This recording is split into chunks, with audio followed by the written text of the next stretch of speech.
Hello दोस्तों, मैं रवि कुशवाहा। आज के अपनी इस वीडियो में हम बात करने वाले हैं, ये हमारा इतिहास का वीडियो है और इसमें हम बात करेंगे मौर्य साम्राज्य का पार्ट 3 के बारे में। हम इसके पिछले 2 वीडियो में हमने मौर्य साम्राज्य का क्या हमारा स्रोत रहा, ऐतिहासिक स्रोत रहा, किसे जानकारी प्राप्त हो, इसकी चर्चा कर चुके हैं। साथ साथ अशोक के अभिलेख के बारे में हम लोग चर्चा कर चुके हैं बहुत ही अच्छे तरीके से। आपने वो वीडियो अगर देखा होगा तब इस वीडियो को देखिए, तब आपके लिए बहुत ही फायदेमंद होगा। तो आज हम बात करेंगे मौर्य साम्राज्य का पार्ट 3 और इसमें बात करने वाले हैं हम राजनीतिक जीवन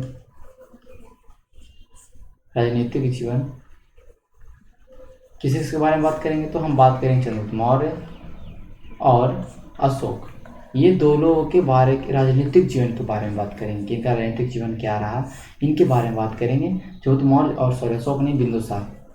अशोक अगले वीडियो में आएगा, तो बिंदुसार की बात करेंगे। दो रूलर के बारे में हम आज बात करने वाले हैं इस पार्ट में। चलिए हम स्टार्ट करते हैं। तो देखिए, मैंने पहले बता देखिए कि चंद्रगुप्त मौर्य और बिंदुसार के राजनीतिक जीवन के बारे में चर्चा करेंगे। उसके बाद हम अशोक और उसके उत्तराधिकारी के बारे में चर्चा करेंगे। तो आइए हम स्टार्ट करते हैं। देखिए, तो पहले स्टार्ट करते हैं चंद्रगुप्त मौर्य के बारे में देखते हैं। तो पहले तो हम बात करेंगे शासनकाल की। तो 322 बीसी से 298 बीसी, कहीं कहीं 324 में मिलेगा, कोई दिक्कत नहीं, डेट से कोई मतलब। एंशिएंट हिस्ट्री का डेट बहुत ही उतना ज़्यादातर एग्जाम में नहीं पूछता है। तो 322 से शासनकाल रहा 298 बीसी तक। तो हम बात करेंगे अगर इनके जन्म का, तो इनका जन्म हुआ है 345 बीसी में। ठीक है, 345 बीसी में इनका जन्म हुआ है।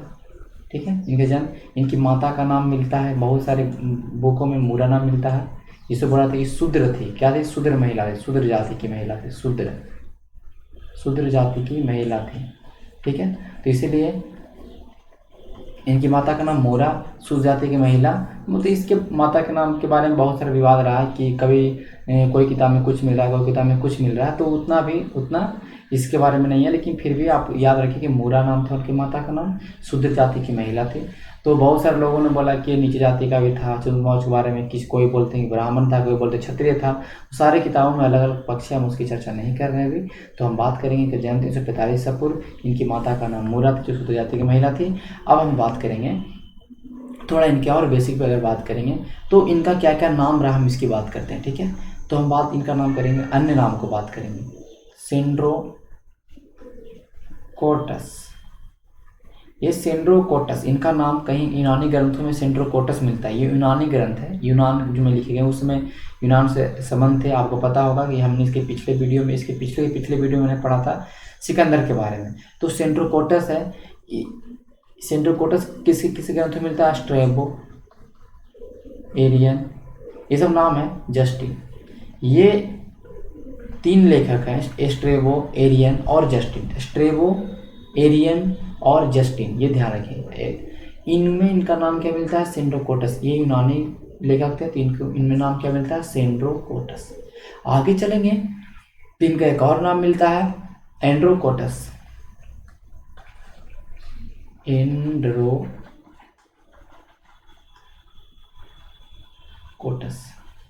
तो एंड्रोकोटस किनके ग्रंथ में नाम मिलता है? प्लूटार्क, एपिनियास, इनके ग्रंथों में, प्लूटार्क और एपिनियास के ग्रंथों में एंड्रोकोटस नाम मिलता है। तो आपको यहाँ पे यही सब याद रखना है कि सेंड्रोकोटस भी इनका नाम था, एंड्रोकोटस भी इनका नाम था। आगे चलेंगे तो इनके बारे में एक किताब है, मुद्रा राक्षस।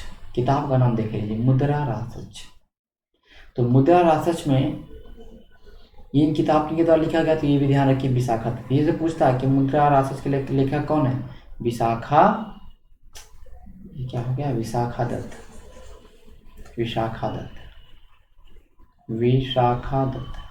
इनका किताब है, इनका नाम है मुद्रा राक्षस। इनमें इनका नाम ब्रिसल मिलता है। ब्रिसल मतलब क्या हुआ सर? नीचे कुल का। चंद्रगुप्त मौर्य के बारे में बोला गया है ब्रिसल, नीचे कुल का मतलब नीचे जाति का। कुल मतलब क्या होता है? वंश। चंद्रगुप्त मौर्य के बारे में हमने देखा, इनका अन्य नाम क्या क्या, ये सब चीज़ का हमने चर्चा किया। अब थोड़ा देखते हैं कि इन्होंने कौन कौन से युद्ध लड़े और कहाँ कहाँ इन्होंने जीत हासिल की, इसकी बात करते हैं। तो देखिए, पहले बात करेंगे कि क्या हुआ कि इसके पहले थोड़ा हिस्ट्री अगर हम देखेंगे सर, तो थोड़ा सा अगर हिस्ट्री की बात करते हैं हम, तो देखिए मैं बता देता हूँ आपको, हिस्ट्री की बात करते हैं तो देखिए क्या हुआ कि हमने बताया था चाणक्य के बारे में। चाणक्य थे, चाणक्य जाते हैं किसके दरबार में, तो उस समय शासन था मगध पे किसका, मगध शासन किसका था, आप लोगों को मैंने बताया था घनानंद का, नंद वंश के घनानंद का था। नंद वंश से घनानंद का था। ये बहुत ही भोग विलासी शासक था, आराम से लिप्त रहता था हमेशा भोग विलास में, कोई टेंशन नहीं राजपाट का, क्योंकि इनके जो राजपाट में इनका जो राज था उसमें बहुत सारे सेना बहुत ही मजबूत थी, बहुत ज़्यादा मात्रा में सेना था, तो इसको कोई टेंशन नहीं था। सब कुछ इसका पिताजी से मिला था, तो मध्य महापद्मानंद से मिला था, तो इसको कोई टेंशन नहीं था। भोग विलासी शासक था, घमंडी था।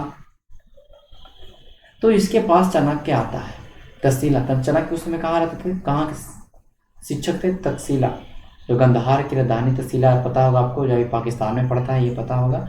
तो तक्षशिला से आते हैं, बोलते हैं कि देखिए आपके ऊपर, आपके राज्य के ऊपर, मगध के ऊपर अटैक होने वाला है, अटैक होने वाला है सिकंदर का, क्योंकि उस समय सिकंदर ने विजय अभियान स्टार्ट किया था भारत के लिए, ठीक है। तो देखिए, तो ये घनानंद बोलता है कि तुम मुझे सिखाओगे राजपाट, हमें तुम सिखाओगे, और अपमान कर देता है चाणक्य को, चाणक्य का अपमान कर देता है। अब चाणक्य को गुस्सा आ गया, ये ब्राह्मण थे, ये पता होगा, ये तो ब्राह्मण थे, इनको अपमान करता है, भरी सभा में इनको अपमान करता है। तो ये उनसे कसम खाता है कि जब तक मैं तुमको अपनी गद्दी से हटा न दूँ, जब तक कि घनानंद को मगध की गद्दी पर से हटा न दे, ये अपना चोटी नहीं बांधेंगे, ये अपना चोटी नहीं बांधेंगे, ठीक है, ऐसा कहा जाता है। बोला कि इन्होंने अपना चोटी नहीं बांधेंगे, क्योंकि पहले के लोग चोटी रख देते हैं। और वहाँ से निकलते हैं, तो एक गाँव से गुजरते हैं, तो वहाँ पे इनको एक कुछ लड़कों का झुंड मिलता है, बच्चों का झुंड मिलता है। वो खेल खेलते रहते हैं, राज किलकरी, खेल का नाम है राज किलकरी खेल। राज किलकरी खेल क्या है सर, कि एक राजा बनता है और यहाँ पे प्रजा या चोर जो भी हो, अलग अलग लोग रहते हैं, बच्चे हैं, एक राजा बना बच्चा। अब सब लोग अपना अपना फरियाद लेके आ रहे हैं, ऐसा काम है निर्णय देना, ये अपना प्रॉब्लम लेके निर्णय देना। तो वो खेल को देख के अचंभित हो जाते हैं चाणक्य कि इतना छोटा बालक इतना अच्छा निर्णय कैसे दे रहा, क्योंकि वो खुद में टीचर थे तक्षशिला के, तो इनके पास तो बहुत ज़्यादा नॉलेज होगा। तो ये जब देखते हैं बच्चे को, कि देखते हैं बच्चा तो बहुत ज़्यादा अच्छा डिसीजन दे रहा है, बहुत अच्छा निर्णय दे रहा है अभी से, तो ये उन दिमाग लगाते कि ये आगे चल के कहीं ना कहीं बहुत बढ़ेगा। और वहाँ से वो चंद्रगुप्त मौर्य को, उनका वही बच्चा क्या होता है, चंद्रगुप्त मौर्य है, उसको लेके चले जाते हैं, कहाँ, तक्षशिला में, तक्षशिला में ले चले जाते हैं, और उनको वहाँ पे शिक्षा दीक्षा देते हैं। और क्यों देते हैं आपको पता होगा, कि इसको हराना है मगध के जो शासक है घनानंद को हराना है। ट्रेंड करते हैं, वहाँ पे ले जाते हैं, इनको ट्रेंड करते हैं। तो देखिए ट्रेंड करते हैं तो सही बात है, ट्रेंड बहुत अच्छे तरीके से करते हैं। ट्रेंड करने के बाद ये कहने का मतलब ये, और ट्रेंड जब कर देते हैं तो बहुत बार अटैक भी करते हैं। ये देखिए उस समय मगध की जो राजधानी थी पाटलिपुत्रा थी, पाटलिपुत्र, और ये डायरेक्टली पाटलिपुत्र पे आक्रमण करते हैं। बार बार इनका हार होगा ना, पाटलिपुत्र पे अटैक करते हैं। पाटलिपुत्र मेन सेंटर था मगध का, तो बार बार हार हो जाता है, इन लोग हार जाते हैं। तब क्या होता है कि इसके बारे में कहानी है कि एक बार ये गुजर रहे होते हैं जंगल से, एक बार चंद्रगुप्त मौर्य और इनके गुरु चाणक्य जंगल से गुजर रहे होते हैं। तो जंगल में रात हो जाती थी, इनको रुकना है, रात में रुकना है जंगल के। तो वो देखते हैं कि एक झोपड़ी है, तो झोपड़ी में जाते हैं, दरवाज़ा खटखटाते हैं, जो भी हो, तो वहाँ से बुढ़िया निकलती है, ठीक है। तो पूछते हैं कौन हो तुम, बोले हम राहगीर हैं, रात हो गई है, हमें बस रहने दीजिए। ये देखिए अभी हम लोग कुछ थोड़ा बड़ा हो जाएंगे तो हम लोग कहाँ मिलेंगे, बोले हम ये हैं, ये नहीं बताते हैं कि हम कौन है, इससे बोलते हैं कि बस हम राहगीर हैं, हमें रहने दीजिए रात में। देखिए रहते हैं, तो बुढ़िया रात को बोलती है कि रुकिए, हम अपने नातियों, उनकी नाती होती है, जो भी हो, बच्चे हैं नाते छोटे छोटे, तो बोलते हैं अपने नातियों को खाना खिला देते हैं, उसके बाद हम आप लोगों को खाना देंगे। हालांकि इन्होंने खाना नहीं मांगा था, लेकिन फिर भी बोलते हैं कि चलिए हम इनको अब अपने नातियों को खिलाते तब खाना देते हैं। तो देखिए क्या होता है सर, इसके बारे में बहुत सारे कहानी, जैसे कि क्या होता है, खीर बनाती है, ये बनाती है खीर, ओके, खीर बनाती है, अपने नातियों को देती है। इनके नाते अब कोई कहीं कहानी में मिला कि रोटी बनाती है, ये भी हुआ कहीं कहीं कहानी मिला कि रोटी बनाती है, और रोटी जो फूला होता है तो अपने नातियों को देते हैं खाने के लिए। चलिए खीर पे माने दोनों पे मानते हैं, ठीक है। तो बोलते हैं कि जब इसके नाती लोग खाने लगते हैं तो एक वह खीर जो गर्म खीर है और अचानक वो डायरेक्टली बीच से निकाले खाते हैं, तो हाथ तो जलेगा ना, बीच में कोई चीज़ गर्म ज़्यादा होता है तो हाथ तो चलेगा। चाहे रोटी पर लेते हैं एग्जाम्पल, तो रोटी गर्म रहता है, बीच में फुला, बीच में बीच से तोड़ेगा रोटी तो हाथ जल जाएगा। तो हाथ जल जाता है 12 बच्चे का, 12। तो बोलती है इसकी दादी, इसकी जो नानी होती है, बोलती है अरे बुड़बक तुम पागल हो क्या, तुम और हो। अपने बच्चों को बोल रही है, छोटे बच्चों को बोल रही है तुम और हो कि डायरेक्टली बीच से खाना चाह रहे हो। अरे साइड से खाओ, धीमा धीमा ठंडा होगा फिर आराम से पूरा खाना। तो कहने का उनका मतलब ये था कि चंगू तुम और हो तुम कि बार बार डायरेक्टली तुम पाटलिपुत्रा पर आक्रमण कर रहे हो, तुम साइड से आक्रमण करो ना, पहले छोटे छोटे क्षेत्र को बाहर जीतते जाओ, उसके बाद डायरेक्टली पाटलिपुत्रा पर आक्रमण करना। बीच वाला चीज तो गर्म होता है ना हमेशा, पाटलिपुत्रा मेन सेंटर है, तो पाटलिपुत्रा पे अटैक करोगे डायरेक्टली तो हारोगे जी, हाथ जलेगा ही। इससे सीख मिलता है चंद्रमौर्य को और उनके चाणक्य को। फिर उसके बाद जाते हैं और फिर डायरेक्टली अटैक करना स्टार्ट करते हैं साइड साइड से। तो देखिए हम एक क्रम में देखेंगे सर, ये तो मैप आ गया, हम इसको क्रम में देखेंगे। देखिए तो 315 BC, ठीक है, 315 नहीं 317 BC, सॉरी 317 BC। 317 BC में ये पंजाब पहले कहाँ जीतेंगे, देखिए पंजाब के सेनापति, पंजाब में उसमें देखिए सिकंदर जब चला गया है लौट के भारत से, तो मैंने बताया था कि अपना जो राजपाट है सब अपने सेनापति को सौंप दिया था, जो भी सेनापति थे पंजाब में हर तरह को सौंप दिया था। तो पंजाब के जो शासक होते हैं, यूनानी शासक होते हैं, उसका नाम हम बताएं यूडीडेमस, ये नाम उनका यूडीडेमस। इसको हराता है पंजाब के यूनानी सेनापति, यूडीडेमस को हराता है 317 BC में और पंजाब को जीत लेता है। फिर आगे हम बात करें 315 BC। अब बोले कि उल्टा क्यों हो रहा था, BC में पहले बताया था कि BC में घटता है, BC में घटता है, मैंने इसके बारे में चर्चा किया पहले। फिर यहाँ से बात देखिए 315 BC में क्या करते हैं, चंद्रगुप्त मौर्य और एक और इसका एक और साथ में है प्रवर्तक, उसका नाम है प्रवर्तक। चंद्रगुप्त मौर्य और प्रवर्तक दोनों मिलके भद्रसाल जो सेनापति था किसका था सर, तो घनानंद का, नंद वंश का सेनापति था घनानंद का। तो छोटे छोटे क्षेत्र को जीतते उसकी चर्चा हम नहीं करेंगे, वो सब छोटे छोटे क्षेत्र है। तो जो आपके लिए इंपॉर्टेंट एग्जाम के लिए चर्चा करेंगे 17 में पंजाब को, 15 में फिर क्या होता है, चंद्रगुप्त मौर्य प्रवर्तक मिलके भद्रसाल से सेनापति को हराते हैं और घनानंद को गद्दी से उतार देते हैं। और घनानंद को गद्दी पर से उतारने के बाद मगध पे एक नए वंश मौर्य वंश की स्थापना होती है। तो मौर्य वंश के संस्थापक कौन हुए हमारे, चंद्रगुप्त मौर्य पहला जी के। कब हराए, 315 BC में, ठीक है। चंद्रगुप्त मौर्य हमने देखा। अब आगे देखते हैं और क्या होता है। तो देखिए आगे हम देखेंगे सर, जो आपकी एग्जाम के लिए महत्वपूर्ण वही हम करवा रहे हैं। 305 BC में सेल्यूकस निकेटर से युद्ध होता है। सेल्यूकस निकेटर कौन था सर, हमने बोला था सेल्यूकस निकेटर कि जब चला गया सिकंदर तो उसके बाद शासन संभाल रहा है कौन था, सेल्यूकस निकेटर। तो सेल्यूकस निकेटर युद्ध होता है और उसमें क्या होता है सर कि सेल्यूकस निकेटर की हार, चंद्रगुप्त मौर्य के साथ युद्ध और सेल्यूकस निकेटर हार गया। अब हारना तो क्या करेगा भाई, ये संधि करता है चंद्रगुप्त मौर्य के साथ, संधि करता है। और संधि में क्या होता है सर, संधि में देखिए 2-3 चीज़ें होती है। पहला तो अपनी बेटी से शादी करवाता है, अपनी बेटी कॉर्नेलिया, नाम देखिए कॉर्नेलिया, कहीं कहीं किताबों नाम हेलेन में मिलता है, हेलेन। इनकी बेटी कॉर्नेलिया हेलेना दोनों की है, कॉर्नेलिया और हेलेना जो भी हो, इनसे शादी करवाता है चंद्रगुप्त मौर्य का। और दहेज स्वरूप, दहेज में 4 प्रांत देता है। 4 प्रांत, और 4 प्रांत कौन है, चार प्रांत की अगर बात करेंगे तो पहला एरियन, पहले हम इंग्लिश में लिख रहे हैं एरियन, ठीक है। दूसरा है आर्कोशिया, ठीक है। तीसरा है प्रोसनिसदाई। ये सब नाम देखिए, ये एक तरह से यूनानी नाम है इसलिए आपको थोड़ा कठिन लग रहा होगा। प्रोनिसदाई, एरियन, आर्कोशिया, ये नाम नहीं, आर्कोशिया, प्रोनिसदाई, एरियन और एक जेडोसिया, जेड्रोसिया, जेड्रोसिया। ये चार राज, एक राज, दो राज, तीन प्रांत, ये सब सेल्यूकस निकेटर के अंदर में था। जब हारता है तो दहेज स्वरूप देता है किसको? चंद्रगुप्त मौर्य को 305 बीसी में, ठीक है। अब एरियन का नाम अगर देखेंगे अभी तो कंधार, आर्कोशिया का नाम देखेंगे तो आर्कोशिया का नाम है हमारा, सॉरी हम देखिए आर्कोशिया का नाम था कंधार, हमने कंफ्यूज हो गया ठीक थोड़ा। सर देखिए यहाँ पे ध्यान रखें, देखिए यहाँ पे क्या है ना, आर्कोशिया का नाम कंधार। और एरियन, ये एरियन हमारा बात करें तो हेरात, ये सब नाम है जो अभी बात करेंगे पाकिस्तान की तरफ है, ठीक है।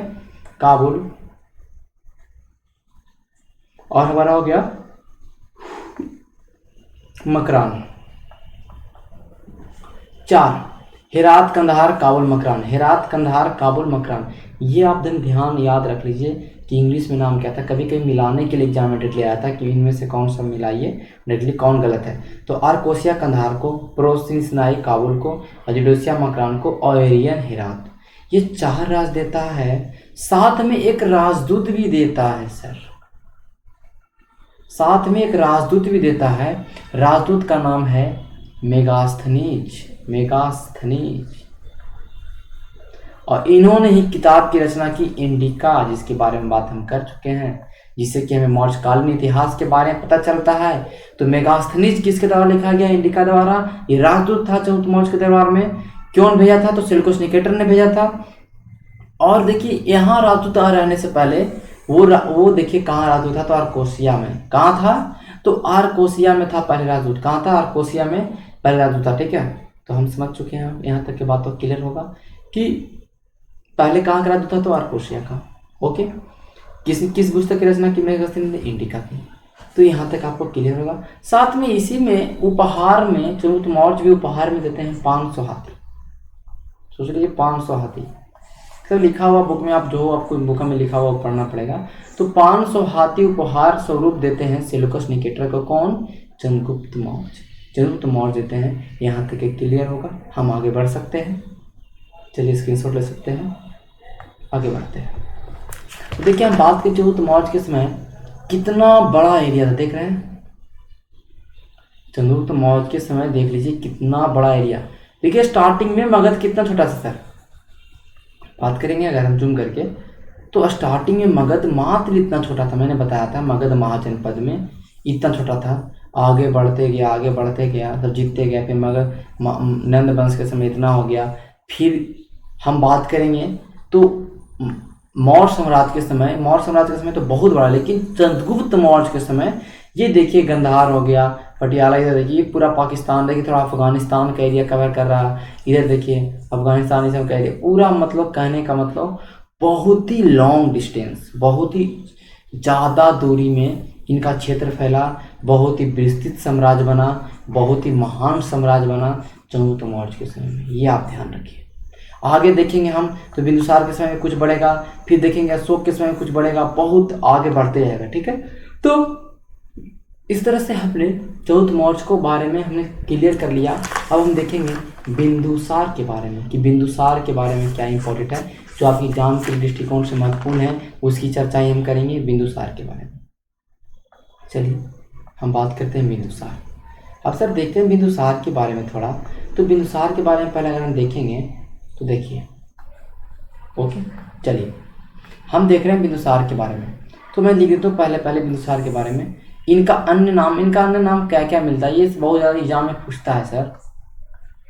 तो जैन ग्रंथों में इनका नाम मिलता है सीसेन। जैन ग्रंथों में बिंदुसार का नाम सीसेन मिलता है। साथ ही पुराणों में नाम इनका मिलता है भद्रसार। देखिए वो भद्रसाल था, ये भद्रसाल है। भद्रसाल कौन था? तो जैन घनानंद का सेनापति। ये पुराणों में भद्रसाल नाम। यूनानी ग्रंथों में क्या नाम मिलता है सर?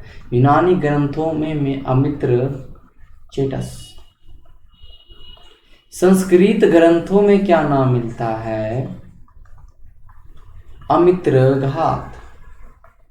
हमने 4 अन्य नाम में जैन ग्रंथों में शीसेन, पुराणों में भद्रसाल, यूनानी में अमित्र चेटस और संस्कृत में अमित्र घात मतलब होता है जो शत्रुओं का नाश करे। जो शत्रुओं का नाश करता हो उसको क्या बोलेंगे? अमित्र घात। जो शत्रुओं का नाश करता हो उसको क्या बोलेंगे?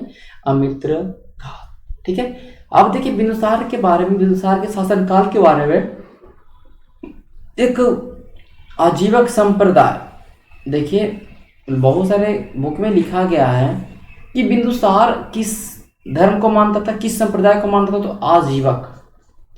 क्योंकि ये एक नाम हम बात करेंगे पिगलीवत्स, पिगलवत्स, ठीक है, पिगलवत्स, ठीक है। पिगलवत्स से ज्यादा प्रभावित था बिंदुसार और पिगलवत्स आजीवक संप्रदाय का था। तो बोला जाता है कि बिंदुसार कौन से संप्रदाय को मानता था? आजीवक संप्रदाय को मानता था। जैसे देखिए हम चंद्रगुप्त मौर्य में हमने एक चीज छोड़ा सर, तो देखिए उसके लिए देखिए मैं बताता हूँ। तो चंद्रगुप्त मौर्य के हमने एक चीज क्या छोड़ा कि चंद्रगुप्त मौर्य के समय में बहुत ही ज़्यादा 12 वर्षों का मगध में अकाल पड़ता है, 12 वर्षों का भीषण अकाल पड़ता है, भीषण अकाल पड़ता है। तो देखिए क्या होता है, इससे संभल नहीं पाता है तो ये छोड़ के चला जाता है भद्रबाहु के संरक्षण में। भद्रबाहु जो कि जैन गुरु थे, भद्रबाहु जो कि जैन गुरु थे और ये दिगंबर जैन गुरु थे। क्या थे? दिगंबर जैन गुरु थे, दिगंबर जैन मुनि थे भद्रबाहु। उनके साथ ये चले आते हैं दक्षिण की ओर चले जाते हैं श्रवणबेलगोला। और श्रवणबेलगोला में ये सलेखना विधि से उपवास करके अपने प्राण को त्याग करते हैं चंद्रगिरी पर्वत पे। ये चंद्रगिरी पर्वत बोला जाता है कि चंद्रगुप्त मौर्य के नाम पे ही पड़ा। चंद्रगिरी पर्वत कर्नाटक के श्रवणबेलगोला में, श्रवणबेलगोला की मूर्ति कहाँ है? तो कर्नाटक में ये पूछता है सवाल। तो सलेखना विधि मैंने बताया था। क्या सलेखना विधि है सर? कि अपना भूख प्यास सब त्याग दीजिए, एकदम भूख खाना पीना छोड़ दीजिए और बस अपने आप को उपवास में रखिए और मृत्यु को प्राप्त करिए। ये होता है सलेखना विधि जो जैन धर्म वाले अपनाते हैं। तो इन्होंने जैन धर्म से इनका मृत्यु हुआ सलेखना विधि द्वारा चंद्रगुप्त मौर्य का। ठीक है, तो ओके, अब हम बिंदुसार में चल रहे थे पिगलीवत्स। ठीक है, तो एक चीज और देखेंगे कि एक दिव्यादान एक ग्रंथ है सर। इसने बोला है कि 500 मंत्रियों का मंत्रिमंडलों का एक शासन चलता था और इसके हेड को नाम था खल्लाटक। इसके हेड कौन थे? खल्लाटक, जो कि प्रधानमंत्री। 500 मंत्रियों का एक कैबिनेट था और उसके प्रधानमंत्री का नाम था खल्लाटक। यहाँ पे क्या बोला जाएगा? खल्लाटक। तो बिंदुसार के समय पीएम बोलेगा, प्रधानमंत्री कौन था? तो खल्लाटक। 500 मंत्री। जो आपको इन्फॉर्मेशन मिलता है हम उसी की बात कर रहे हैं, क्योंकि एंशिएंट हिस्ट्री पढ़ रहे हैं तो ज़्यादातर चीज़ें आपको नहीं मिलेगी। अभी सारी चीज़ों को पढ़ा जा रहा है किताब में, अभी बहुत सारे लिपि को पढ़ा नहीं गया, तो धीमा धीमा जब पढ़ा जा रहा है तब हमें कुछ कुछ नॉलेज हो रहा है। ठीक है, आगे देखेंगे। तो इसके शासनकाल में बोला जाता है सर कि इसके शासनकाल में 2 जगह विद्रोह हुआ, एक तहसीला में, एक उज्जैनी में। तहसीला में विद्रोह होता है तो पहली बार भेजता है तहसीला में, उसमें कौन था? तो सिमुक था। कौन था? सिमुक। ये अशोक का भाई था सिमुक। ये सिमुक, मैं भी क्या, सुसीम। ठीक है, सिमुक आगे पढ़ना, सुसीम। तो ये सुसीम अशोक का भाई था, सुसीम, और ये तहसीला में शासन कर रहा था। ये बिंदुसार का बेटा कौन होगा? अशोक होगा। तो ये शासन कर रहा था सर। तो बिंदुसार के शासनकाल की अगर बात करेंगे तो हमने चंद्रगुप्त मौर्य शासनकाल कितना देखा? हमने चंद्रगुप्त मौर्य शासनकाल देखा था सर 321 से 298। ठीक है, तो 97 मिलेगा, 298 मिलेगा, 322 भी मिल सकता है कहीं कहीं, इससे मतलब नहीं है। ठीक है, तो ये देखिए 298 से बैठेगा गद्दी पर 272। ठीक है, 272। ठीक है, 298 से 272 तक ये बैठते हैं गद्दी पर बिंदुसार। कौन बैठते हैं? बिंदुसार। 298 ईसा पूर्व से 272 ईसा पूर्व तक गद्दी पर बिंदुसार बैठते हैं। तहसीला में विद्रोह होता है। सुसीम वहाँ पे है। उज्जैन में रहते हैं अशोक। उज्जैन का राज्यपाल कौन होते हैं? अशोक। अशोक को भेजता कि जाओ विद्रोह को दबाओ। जब पहला बार विद्रोह दब जाता है, दोबारा फिर विद्रोह होता है तो सुसीम अकेले दबा देता है विद्रोह को। ये चीजें हुई। फिर उज्जैन में विद्रोह होता है तो उज्जैन में अशोक है तो खुद दबा देता है। ये सवाल पूछता है बहुत बार कि तहसीला में विद्रोह होता, पहली बार किसको भेजा था? अशोक को भेजा। दूसरी बार अशोक नहीं आता कि सुसीम खुद दबा देता है। उज्जैन में विद्रोह हुआ तो अशोक ने किया। ठीक है। उस तरह खस वह नेपाल में विद्रोह होता है, इसको भी अशोक ने दबाया। इसको भी किसने दबाया? अशोक ने दबाया। ये सब प्रांत है मगध साम्राज्य के अंदर, मौर्य साम्राज्य के अंदर प्रांत है, राज्य हैं। वहाँ पे लोग शासन, उज्जैन जैसे कि अशोक शासन कर रहा है, तहसीला में सुसीम शासन कर रहा है, तो वहाँ पे विद्रोह होना, लोगों के बीच में विद्रोह होता है राजा के खिलाफ, तो दबाने के लिए भेजा गया था अशोक को। ठीक है, समझ चुके होंगे यहाँ तक? हम आगे चल सकते हैं, कोई दिक्कत नहीं है। ओके, तो इनके बारे में एक चीज बोला जाता है कि सीरिया के शासक एंटियोकस प्रथम,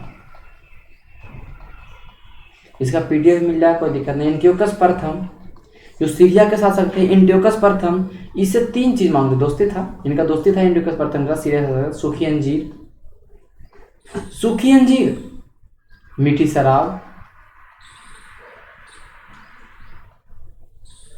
एक राजदूत। ये 3 चीज मांगता अपने मित्र एंटियोकस प्रथम जो सीरिया के शासक थे। सूखी अंजीर भेज दीजिए मेरे लिए, मीठी शराब भेज दीजिए मेरे लिए। ये 2 चीज तो भेज देता है, लेकिन एक राजदूत नहीं भेजता। बोलता है कि हमारे सीरिया के परंपरा में कोई भी देश को राजदूत भेजने की परंपरा नहीं है, तो राजदूत को नहीं भेजता है। ठीक है, ये चीज़ें की बात, दो मांग पूरी होती है, एक मांग पूरा नहीं होता है, क्योंकि उसमें सीरिया का राजदूत बहुत ही ज़्यादा इंटेलेक्चुअल था, बहुत ही ज़्यादा उनके पास नॉलेज था, इसलिए राजदूत की मांग करते हैं, जो कि ये नहीं पूरा होता है। तो सीरिया का एंटियोकस प्रथम, ये चीज़ आपको एकदम याद रखना है। क्लियर? चलते हैं थोड़ा सा आगे। तो देखिए, तो एंटियोकस प्रथम से ये 3 चीज़ें की मांग की इन्होंने। तो देखिए, बाद में बात करेंगे, बाद में एंटियोकस प्रथम ये 2 चीज़ तो देते हैं, फिर बाद में ये एंटियोकस प्रथम राजदूत भेजते हैं या अपना, तो उनका नाम है डाइमेकस। एंटियोकस प्रथम ने अपने राजदूत डाइमेकस को भेजा चौदह मौर्य के दरबार में, जो कि मेगास्थनीज के बाद आया था। मेगास्थनीज का उत्तराधिकारी था, ऐसा बोला जाता है कि मेगास्थनीज का उत्तराधिकारी था डाइमेकस, और उसको किसने भेजा? एंटियोकस प्रथम ने। आगे देखेंगे कि मिस्र के राजा टॉलमी द्वितीय, ठीक है। मिस्र के राजा टॉलमी द्वितीय क्या भेजते हैं सर? तो ये भेजते हैं, इसका एक और नाम था फिलाडेल्फस। ठीक है, ये लिखते हैं फिलाडेल्फस। टॉलमी द्वितीय ने एक राजदूत भेजा, उसका नाम है डायनोसियस। तो मिस्र के राजा ने किसको भेजा? डायनोसियस को। सीरिया का राजा किसने को भेजा? डायमेकस ने मेगास्थनीज को। ये सब चीज़ें आपको याद रखनी है। ठीक है, तो जैसे कि सेल्यूकस ने किसको भेजा था? मेगास्थनीज को। फिर मेगास्थनीज का उत्तराधिकारी कौन है? डायमेकस। तो इसको कौन भेजा? एंटियोकस ने। ये सब चीज़ें हैं बिंदुसार के बारे में। फिर बिंदुसार जब गद्दी छोड़ता है 272 ईस्वी में, ये अपने ये जो हमारे सुसीम के लिए छोड़ता है। किसके लिए छोड़ता है? सुसीम के लिए छोड़ता है, ऐसे अपने बेटे के लिए, बड़े बेटे के लिए, जो भी बड़ा छोटा ध्यान नहीं आ रहा, तो सुसीम के लिए गद्दी छोड़ता है सर। ओके, तो सुसीम के लिए जब गद्दी छोड़ता है, लेकिन गद्दी पे कौन बैठता है 268 में? अशोक बैठे। तो ये 4 साल तक क्या हुआ? 4 साल तक इनको गद्दी में बैठने के लिए अशोक को 4 साल तक लगा। स्टार्टिंग में 272 बोलता है कि हम जो गद्दी छोड़ रहे हैं सुसीम के लिए छोड़ रहे हैं, लेकिन शायद वो गद्दी पे नहीं बैठता है। इसके बारे में किताब उतना जानकारी नहीं है, नहीं मिला हमारे पास जानकारी, अभी तक नहीं पढ़ा गया पूरे लिपियों को। तो इस तरह से बोलते हैं कि अशोक 268 बीसी में बैठता। तो कुछ बहुत सारे लेखकों का कहना है कि 4 साल में इन्होंने क्या किया कि अपने 99 भाइयों का कत्ल किया है। अपने 99 भाइयों का कत्ल किया, ऐसा बोला जाता है इन्होंने अपने 4 साल में, लेकिन ऐसा सही नहीं है, क्योंकि इन्होंने अपने अभिलेख में लिखा है अशोक ने कि हम अपने परिवार के साथ राजमहल में रहते हैं। तो अपने परिवार से जब राजमहल में रहते हैं, तो जब 99 भाइयों का कत्ल कर देगा तो फिर परिवार कहाँ से आएगा? तो हो सकता है ये चीज़ सही नहीं है। इस चीज़ के बारे में इतना ये चीज़ फैक्ट भी नहीं है। कहीं आप किताबों में मिलता है, अलग लेखों के अलग किताबों में मिलता है, अलग इतिहासकार उसमें कह रहे हैं। तो इस तरह से अशोक 268 में बैठता है। तो अगले लेक्चर में चलेंगे और उसमें बात करेंगे अशोक और उसके उत्तराधिकारी। इसमें ज़्यादा कुछ नहीं है, जो बिंदुसार चंद्रगुप्त मौर्य ये ज़्यादा बड़ा चैप्टर नहीं है। कुछ कुछ चीज़ें आपको डेट याद रखनी है, कुछ कुछ चीज़ें याद रखनी कि सेल्यूकस निकेटर के साथ कब युद्ध हुआ, क्या कौन कौन से एरिया को दिया, काबुल कंधार हेरात मकरान, ये सब चीज़ों को आपको ध्यान में रखना है। तो हमने यहाँ तक क्लियर किया। हम आगे बात करेंगे अशोक और उसके उत्तराधिकारी के। तो चैनल पे बने रहिए और ऐसे वीडियो आपको देखने को मिलेगा। साथ ही साथ पूरे वीडियो को स्टार्टिंग से लेकर लास्ट तक देखा करिए। ऐसा नहीं कि डायरेक्टली शो का स्टार्ट कर दिए, ऐसा नहीं, पीछे से देखा करिए कौन कौन वीडियो चल चुका है पहले, और उसके बाद ही आपका नॉलेज गेन होगा। तब तक के लिए धन्यवाद।